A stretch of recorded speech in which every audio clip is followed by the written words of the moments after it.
نعره تکبیر. حکومتی که امروز در کابل ششته از برکت خون شهید ملت پروان کاپیسا و کودمان دوره مقاومتگرا امروز باید سپاس کنند. امروز یک اوباش آمده استاد شده دروازه پارلمان قایم کرده.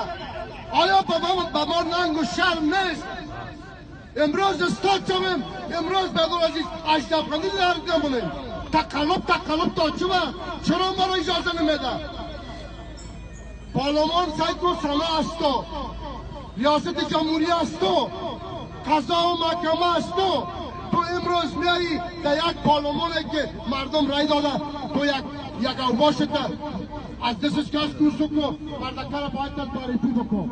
برادران ما براتون میگم بندی پای لنگ خدا شاید است که امروز استاد نشه پیشتون حق ما را نگیره، حقتون را نگیره.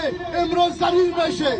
شرایط مسائل ببینیم کلونای ما هر گپی که دارن در جای مگر شخص مجاهدین و ملت زنده است. بریم حق ما را بگیریم. اول آبیادون عزیز امروز باید مجلس 3-4 مجلس صورت بگیریم. مجلس صورت بگیریم.